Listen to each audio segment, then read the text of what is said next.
Forming desires is a natural part of the human condition that is not only unavoidable, but can also prove problematic. Many desires are out of our control, and if we're not careful, our desires can be the very cause of our misery. But Stoicism teaches us that we're anything but hostage to our minds, and that we can indeed control our desires. And here's how. 1. Don't pet the doggy. Natural desires are limited, but those which spring from false opinion can have no stopping point. The false has no limits. Seneca. I recall a day in November 2023. I was doing some work in my go-to neighborhood cafe when a customer brought their fluffy white doggy into the shop. I remember staring at this dog, the dog staring back, both of us deadlocked in our seats with unthinkable captivation. I ran into an old friend of mine who I briefly talked with before sitting down, and she decided to pet the doggy.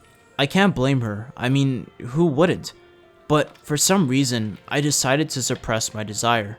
In his letters to Lucilius, Seneca draws a distinction between natural and unnatural desires. For example, the desire to drink water or eat food is natural because it can be satisfied. Unnatural desires, such as the desire for luxury, are never satisfied because it leads to craving more luxury. If I go from taking the bus to whipping out a 2009 Honda Civic, I'll probably be vibing hard for some time. But eventually, I'm gonna want to bust up to a 2018 Mercedes C-Class to be more comfortable. There's always gonna be another doggy to pet, and my action of petting the doggy will only lead me to desire petting another doggy, which makes it an unnatural desire. Now, I probably should have gotten out of my head and just pet the damn dog, but it's a good starting ground to train my mind to eliminate bigger desires that would otherwise prove more problematic in my life. 2. Fear of missing out. You can be invincible if you never enter on a contest where victory is not in your power. Epictetus. So much of our anxiety with goal setting and desires comes from a fear of missing out on worthwhile experiences. Some of us may set goals at the start of the year for all that we wish to achieve, while others create a bucket list of lifelong desires that must be fulfilled. But inevitably, no one can be in several places at once. In the summer of 2023, Aurora Borealis was highly visible across the greater Vancouver area, and on this once-in-a-lifetime event, I was fast asleep. I would inevitably miss out because I'm no longer active on social media and was only made aware of it thanks to my partner. I eventually did get the opportunity to witness the aurora in my backyard when it returned on October 15th, 2024. A similar story would follow for the solar eclipse that took place on August 21st, 2017. A friend of mine actually went on a road trip to Salem, Oregon to witness the path of totality in person.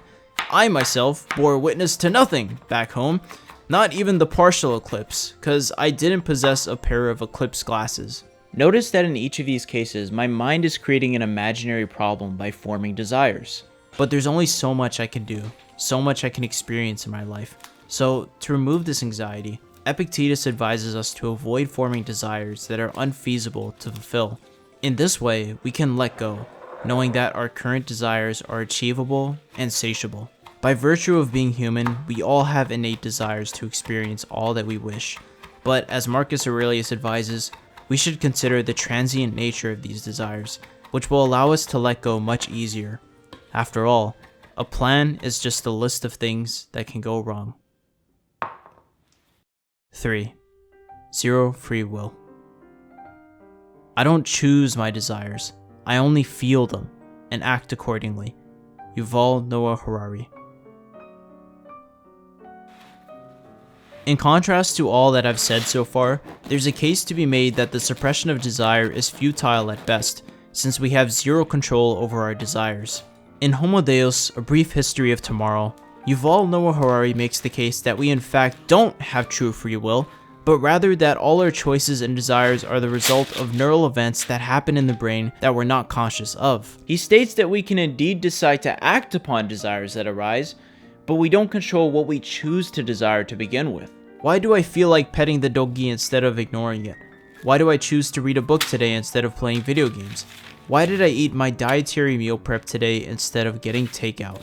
So many of these habitual choices stem from the feelings that arise from the biochemical processes of the brain. If we do lack free will, as Rory suggests, then perhaps there's no argument to be made about any decision we make, because they're either completely random or reached by deterministic processes. Perhaps my desire to join the gym is the result of my desire to prove myself a winner, which may have been the result of an impression left on me by a train of one influence after the next. So I'll be hard pressed to find the sole reason why I truly desire working out. It's complicated and nuanced to no end. As of now, I retreat back to the teachings of Stoicism, which maintain that desire is something we indeed control. Perhaps even this choice is also deterministic, but as far as my mental capacity is concerned, I have to pick a lane and stick to it. Conclusion. Freedom from yourself. Freedom isn't secured by filling up on your heart's desire, but by removing your desire. Epictetus. At the start of my 20s, I had an immense desire to become a successful YouTuber. Now, at 26 years old, I'm not so sure if that's what I want anymore. I've witnessed the worst side of being a content creator, and sometimes I consider putting all this behind me. Success is a slippery slope, because it can mean different things for different people, which hinges greatly on personal desire. Someone who is very ambitious may end up heartbroken at the witness of one failure after the next, but someone with very few expectations out of life will possess a stoic indifference. We decide the parameters of our success, but in doing so, also decide the extent to which we're going to suffer. In truth, we have nothing to prove to anyone but ourselves. I'm not saying we shouldn't work hard or set goals for ourselves.